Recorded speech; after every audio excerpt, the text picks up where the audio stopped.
கோட்டீஸ்வரன் போனவங்க தானே வந்திருக்காங்க, புதுசா ஒன்றும் பெரிய கட்சிகள்லாம் ஒன்றும் வரலையே, அதுலேயும் இன்னும் பாமக பிரிஞ்சு தானே கிடக்கு. அதனால தினகரன் வர்றதோ அன்புமணி மட்டும் வந்து சேர்றதோ ஒரு பெரிய பலத்தை அதிமுக பாஜக கூட்டணிக்கு கொடுத்துறாது அப்படின்னு பேசுறாங்க. இல்லை, அது போட்டி என்பது செந்தில் சார் எனக்கு முன்னாடி சொன்னார், அது கடுமையாக ஆகிக்கொண்டு இருக்குது, அதில் டவுட்டு கிடையாது. ஒரு தேர்தல்னு வரும்போது ஒரு 5 விஷயம் ரொம்ப முக்கியங்க. ஒன்று பர்செப்ஷன், தோற்றம் அல்ல பேசுபொருள். 2வது பிரச்சாரம், 3வது கூட்டணி, 4வது வேட்பாளர், 5வது வாக்குச்சாவடி அரசியல், அந்த கடைசி நைட்டு வேட்பாளரை குசிப்படுத்துறது. அது அப்போது தோற்றத்தில் பேசுபொருளில் வந்து அதிமுக என்டிஏ கூட்டணி பின்தங்கி இருந்தது. எப்போனா ஒரு 15 நாளைக்கு முன்னாடி வரையிலும் அன்புமணி ராமதாஸை கொண்டு வந்து ஒரு பேசுபொருளை தாவேக்காவுக்கு போகலை, ஆனால் பாட்டாளி மக்கள் கட்சி என்டிஏவை விரும்புது, இல்லை அதிமுகவை விரும்புது, எடப்பாடி பழனிசாமி தலைமையாக ஏற்றுக்கிறாங்க, முதலமைச்சர் அவர் தான் அப்படின்னு அன்புமணி வரார்.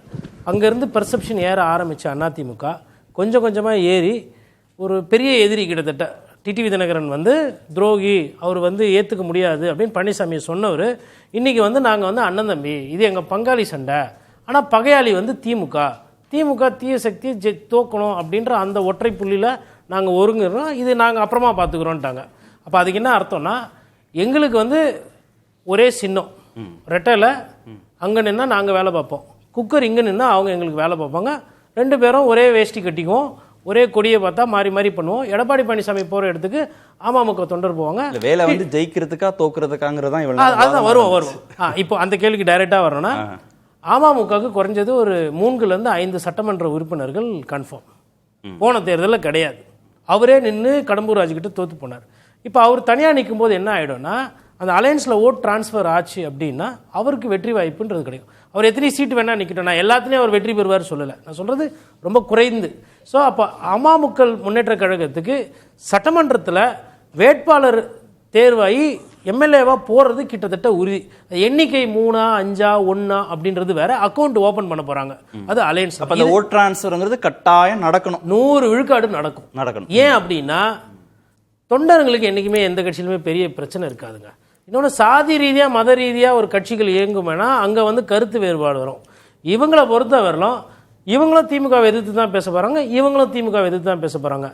இந்த கட்சியில் இருக்கவங்க அமமுக ஓட்டு கேட்பாங்க, அந்த கட்சியில் இருக்கிறவங்க ரெட்டலைக்கு ஓட்டு கேட்க போகிறாங்க. அதனால அது வந்து ஒன்று இன்ஆர்கானிக் கூட்டணி கிடையாது, ஒன்றா இருந்தவங்க தான். இல்லை, அதில் புரிஞ்சுக்க முடியுது என்னன்னா, ஒரு சேர்ற அன்னைக்கு எல்லாரும் இருந்து, திரு எடப்பாடி பழனிசாமி, திரு தினகரன், திரு பியூஷ் கோயல் எல்லோரும் இருந்து ஒரு மகிழ்ச்சியோட அந்த இணைப்பை வரவேற்று, நாங்கள் வந்து பலமான கூட்டணி தான், எங்களுக்குள்ளே இருக்கக்கூடிய மனமாச்சரியங்கள்லாம் நாங்கள் போக்கிக்கிட்டோங்கிற ஒரு பெர்செப்ஷனை தொடக்க நாளிலிருந்து பதிவு பண்ண வேண்டியது ஒரு தேவையான. இன்னொன்று, திரு தினகரன் திரு எடப்பாடி பழனிசாமி பெயரையே உச்சரிக்கல, என்டிஏ கூட்டணி ஆட்சின்னு அவர் பேசுறாரு, அதிமுக ஆட்சி பொறுப்பு கொண்டுட்டு வரணும் அப்படின்றத உத்தரவாதப்படுத்தல. இதெல்லாம் நெருடலா இருக்காதா?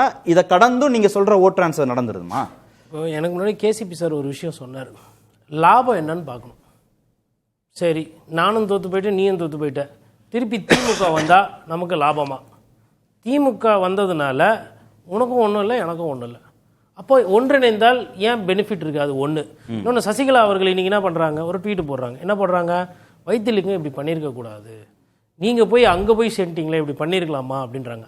அப்போ அவங்களே என்ன நினைப்பாங்கன்னா, சசிகலா அவர்களே பாதிக்கப்பட்டிருக்காங்க. யாரால? ஓபிஎஸ்ஸால் பாதிக்கப்பட்டிருப்பாங்க, டிடிவியால் பாதிக்கப்பட்டிருப்பாங்க, எடப்பாடி பழனிசாமியால் அதிகமாக பாதிக்கப்பட்டிருப்பாங்க. ஆனால் ஒருவேளை நாளைக்கு அதிமுக ஆட்சி வருது அப்படின்னா, ஓஎஸ் மணின்னு ஒரு அமைச்சர் ஆகிறாரு, காமராஜ் ஒரு அமைச்சர், சசிகலாமா பேசுகிறாங்கன்னா அவர் என்ன பண்ணுவார்? ஃபோனை தெரியாமல் யாரும் சொல்லுங்கம்மா பேசுவார். இதே டிஎம்கேல இருக்கிற அமைச்சர்கிட்ட பேச முடியாது. அப்போது அவங்க என்ன நினைப்பாங்கன்னா, தான் ஆடலனாலும் தான் சதா ஆடட்டும். என்ன ஜெயிலுக்கு அமிச்சாங்க திமுக? நீங்கள் வந்து அது ஒன்று விரோதம், ஒன்று துரோகம், இல்லை ஒன்று வந்து என்னோட அரசியலுக்கே அஸ்தமனம். அப்படி பார்க்கும்போது அவங்க என்ன நினைப்பாங்கன்னா, திமுக எதிர்ப்புன்ற அந்த விஷயத்தில் நாளைக்கு கேசிபி இவங்க யாருக்கும் பாஜக மேலே எந்த கோபமும் இருக்காதுன்றீங்க. பாஜக மேலே இதில் ஒரு விஷயம் என்னன்னு பார்த்தீங்கன்னா, பாஜக வந்துட்டு இது பாஜகவுக்கு உண்டான தேர்தல். இங்கே வந்து பாரத பிரதமர் மோடி திருப்பி பிஎம்மாக வரப்போகிறாருன்னு இல்லை. இன்னொன்று, பாராளுமன்ற தேர்தல் வைக்கும்போது நீங்கள் மோடி அவர்களை முன்னிறுத்தினீங்கன்னா அதிமுகவுக்கு வாக்கு சரிஞ்சிருக்கு. 6-7% வித்தியாசம் எப்பயுமே இந்த கடந்த 2 பாராளுமன்ற தேர்தலில் திமுக கூட்டணி ப்ளஸ்ஸு. இதே சட்டமன்ற தேர்தல் வந்ததுன்னா திராவிட கட்சிகளுக்கு 3 அல்ல 4 வித்தியாசத்தில் தான் தேர்தல் 30 வருஷமாக நடந்திருக்கு. நான் ஏதோ புதுசாக 2026க்குன்னு சொல்லலை. அப்போ விஜய்னு இருக்காரு. இதில் விஜயில் என்ன ஒரு இன்ட்ரெஸ்டிங்கான ஃபேக்டர்னா, விஜய் எல்லா கட்சியிலேருந்தும் ஓட்டு எடுக்கிறார். யாரையோ ஒருத்தரை ஒண்டி அவர் பாதிக்கல. விசிகாலேருந்து ஓட்டு எடுக்கிறாரு அவர். அதே மாதிரி வந்து பார்த்தீங்கன்னா காங்கிரஸ்லேருந்து ஓட்டு எடுப்பார், அதிமுகலேருந்து ஓட்டு எடுப்பார். விஜய் ஓட்டு எடுக்காத ஒரு 2 கட்சி இருக்குது. எதுனா ஒன்று காங்கிரஸ் கட்சி, கம்யூனிஸ்ட் கட்சி, இன்னொன்று பாரதிய ஜனதா கட்சி. ஏன்னா அது அந்த கட்சிகளை ஃபாலோ பண்ணுறவங்க அவங்க வந்து ரொம்ப கிளியராக இருப்பாங்க. அந்த கட்சி தோத்தாலும் பரவாயில்ல, அது ஜெயிக்குதோ தோக்குதோ அதுக்கு தான் போடுவாங்க. அப்போது அந்த சட்டமன்ற தேர்தல் அப்படின்ற ஃபார்முலால தான் இது போகுது. அப்போ கூட்டணின்னு வரும்போது இன்னைக்கு ஆமாம் அதிமுக ஒரு வலுவான வின் சிச்சுவேஷன்ங்கிற அடிப்படையில் தினகரனுக்கும் லாபம், திரு எடப்பாடி பழனிசாமிக்கு லாபம். இப்போ டிடிவி அவர்கள் தனியா நிக்கிறாருன்னா அவருக்கு சட்டமன்றத்தில் எம்எல்ஏக்கள் இல்லாம கட்சி, இப்போ ஓபிஎஸ் அவர்களுக்கு என்ன பிரச்சனை? ஒரு கட்சியோ இல்ல ஒரு சின்னமோ ஒரு இயக்கமோ இல்ல, வெற்றி வாய்ப்பு இல்ல இருக்குமோ, ஒரு அதாவது டிலே பண்றாரா, அதை தான் வைத்திலிங்கமா கேட்கிறாங்க. பத்திரிகையாளர் கேட்கும்போது ஏன் இந்த மாதிரி என்ன பிரச்சனை அப்படின்னு கேட்கும்போது, பிரச்சனை எல்லாம் ஒண்ணுல அண்ணன் வந்து சீக்கிரமா முடிவு எடுக்க மாட்டாரு, காலதாமதம் பண்றாரு, தேர்தல் வருது. அப்போ அரசியல் பண்றவங்களுக்கு ஒரு தேர்தலை நிக்கிறதுக்கு ஒரு வாய்ப்பு, அந்த மாதிரி ஆப்ஷனே இல்லாதப்போ இது டிடிவி இன்னைக்கு கூட்டணி வரலன்னா நாளைக்கு அவரு கூட இருக்கவங்களும் போவாங்க. ஆல்ரெடி ஒரு சில பேர் டிடிவியை விட்டு திமுகவுக்கு போயிருக்காங்க. ஒரு வார்த்தை, இந்த ஓட் டிரான்ஸ்ஃபர்ல ரொம்ப முக்கியமான என்னன்னா ஒதுக்கப்படக்கூடிய தொகுதிகள் எந்தெந்த தொகுதிகள் அப்படிங்கிறது ரொம்ப முக்கியம். நீங்க இப்படி யோசிச்சு பாருங்க, டிடி தினனுக்கு ஒதுக்கப்பட்ட தொகுதியில ஒரு 2 தூக்கி அல்லது 2 3 கொண்டு வந்து நீங்க வந்து கொங்கு மண்டலத்தில் கொடுத்தாங்கன்னு வைங்க. ஒரு உதாரணத்துக்கு அவருக்கு எத்தனை பெர்சன்டேஜ் டிரான்ஸ்ஃபர் ஆகுங்கிறது $1 மில்லியன் கேள்வி. இப்போ நீங்க சவுத்தில் மட்டும் அவருக்கு தொகுதி கொடுக்குறாங்க அப்படின்னா, சவுத்தில் மட்டும் இருக்கக்கூடிய தொகுதிகளில் எடப்பாடி பழனிசாமியோடைய ஆதரவு அதிமுக அங்க வாக்களிக்குமா வலிக்களிக்காதா நமக்கு அது தெரியாது. அப்ப இந்த சிக்கல் வந்து 2 பேருக்கு இருக்கு. இவங்களுக்கு ஒரு குறிப்பிட்ட பாக்கெட்ல மட்டும் தான் இவருக்கு செல்வாக்கு. மீண்டும் திரு எடப்பாடி பழனிசாமி முதல்வர் ஆகணும் அப்படின்னா அவருக்கு கூடுதல் தொகுதிகள் அவர் ஜெயிக்கணும். குறைந்தபட்ச சட்டமன்ற உறுப்பினர்களாவது நமக்கு வேணும்னு அமமுக நினைச்சா இந்த ஓட்டை டிரான்ஸ்ஃபர் ஆகும். 2 பேருக்கும் கோல் வேற வேற. தினகரனுக்கு எடப்பாடி பழனிசாமி முதல்வர் ஆகணுமா இல்லையாங்கிறது வேணா கோல் இல்லாம இருக்கலாம், தான் கட்சிக்காரங்க சட்டமன்ற உறுப்பினர் ஆகணும்ன்றது கோல் இருக்கும். எக்ஸாக்ட்லி இருக்கும். அதனால அவருடைய ஆதரவாளர்கள் வாக்களிச்சிருவாங்க. சரி, ஆனா நீங்க ஒருவேளை இப்படி எடுத்துக்கலாம், அதிமுக எடப்பாடி பழனிசாமி முதலமைச்சர் ஆவதற்கு இவருக்கு வாக்களித்தாதான் முடியும் நினைச்சு கூட வாக்களிக்கலாம். ஆனா அதிமுக நிற்கக்கூடிய தொகுதியில நிச்சயமாக எடப்பாடி பழனிசாமி முதலமைச்சர் ஆவதை டிடிவி தினகரன் இந்த நிமிடமும் உளப்பூர்வமாக விரும்புவாரா என்றால் நான் உறுதியா சொல்றேன் அவர் விரும்பல. சார் அவர் சொல்ற அது ஒரு விஷயம் உண்மைதான். எந்த தலைவருமே வந்து விரும்ப மாட்டாங்க. இப்போ காங்கிரஸில் கூட கூட்டணியில் பங்கு தானே கேட்குறாங்க. தனியாக காங்கிரஸ் ஜெயிச்சுட்டு போனோம்னு நினைக்கிறாங்க.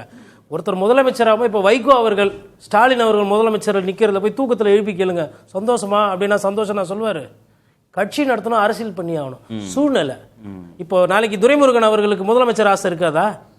சூழ்நிலை. செங்கோட்டையனுக்கு முதலமைச்சர் ஆசை இல்லையா? இன்னைக்கு என்ன ஆச்சு நிலைமை?